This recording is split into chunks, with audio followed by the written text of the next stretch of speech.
Swimmers that are training to improve their freestyle technique often make the mistakes of focusing their efforts on perfecting the three main phases of the stroke, which are recovery, hand entry, and underwater pull. This can be a very frustrating approach if they're still working hard on the mechanics of the stroke but are being held back by breathlessness.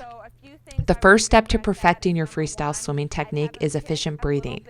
A swimmer must be comfortable breathing before they can focus on body balance, rotation, which they need before they learn the swim mechanics, those three main phases of the stroke: recovery, hand entry, and underwater pull.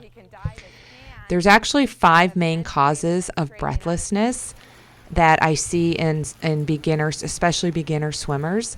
Number 1 is if they're not exhaling immediately before they inhale. Number 2 is if they're dragging their lower body, where they're having trouble keeping their legs floating on top of the water. That could cause breathlessness. Number 3, if they're kicking too much, large muscle groups use more oxygen, and therefore that's going to increase your heart rate and cause breathlessness. Number 4 is probably the most common and least recognized, is when they rotate to inhale, they're dropping their arm as they're trying to take an inhale. And the 5th thing is just conditioning. Conditioning comes with swimmers who actually have experience and they're comfortable, but it's been a long time since they've been in the water and they may be experiencing some breathlessness. And once they just get some conditioning back in the water, they will regain their strength and cardiovascular fitness, and they will not have any breathing issues. So let's talk a little bit about not exhaling immediately before you inhale.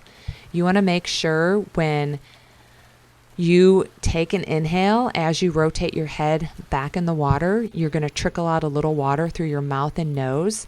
But for the most part, you're going to hold the majority of the air still in your lungs. You just want to trickle out a little bit through your mouth and nose so you're not getting water up your mouth or nose.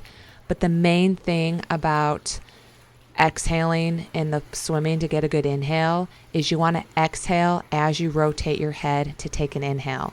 So it's a deep, forceful exhale underwater as you rotate, and then a quick, deep inhale as your face clears the water. And you want to make sure as you're rotating to take a breath, you're rotating on that hip to take a breath, and you're not lifting your neck and trying to lift your chin up to the sky to take a breath. It doesn't take much. As you can see, half my face is still in the water. Let's talk about dragging your lower body. If you have an improper kick and you're not kicking from the quad and hip flexor, you're probably kicking from the knee down, and you're flexing your feet instead of pointing your toes. So a big part about the kick and dragging your lower body is not using your quads and hip flexors and having flexible ankles. So you want to make sure you're focused on pressing down, pushing with your quad, pulling up with your hamstring, and you want to make sure you have a slight point of your toe, very loose, not something that's going to make your toe cramp. And you want to be kicking up and down. You want to keep those feet together, so scraping those big toes together to ensure that you don't have a wide kick will help you. And again, really just focusing on that push down with your quad with those flexible ankles will help you, and that'll help bring your legs up so you won't be dragging that body weight through the water. The next one is kicking too much. As I already mentioned, that when you kick too much, you're using larger muscle groups. And so that could increase your heart rate and increase your breathing rate. So when you learn a technique such as the one that I teach, where you're using your upper body and not much kick at all, that's going to help you get stronger in the upper body, use smaller muscle groups to propel yourself. That should lower your heart rate and lower your breathing rate. And number 4, I think the biggest thing that I see that really goes unnoticed is when an athlete over rotates, tries to lift their head out of the water to take a breath. You can kind of see their neck is tilted. They're lifting their head. They're lifting their chin to the ceiling. They're not keeping half their face in the water. And then they're trying to push down with their arm to get that balance. Often they may have a split kick because they don't really quite have a good kick from their quads and hip flexors, and they're just over rotating in general to catch your breath.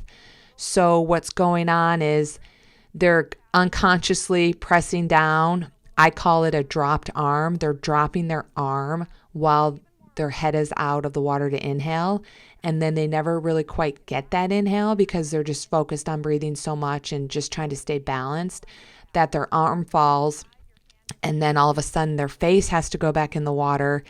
And not only did they not get a good breath, but they just lost an arm pull. If your arm is falling as you're rotating to breathe, and by the time you're done inhaling, you put your face in the water and your arm is already at your side, you totally missed out on a propulsive force. So not only are you breathless, you're not efficiently pulling your body across the water.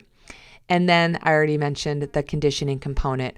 Once you get better technique, once you're breathing without thinking about it, once you kind of work on your balance with some balance drills like kick on side drill or double pump drill, then you can start to focus on the three main phases of the stroke as you're building up your conditioning in the water.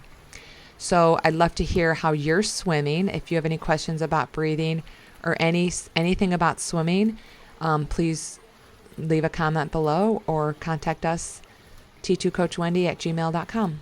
Make it a great day.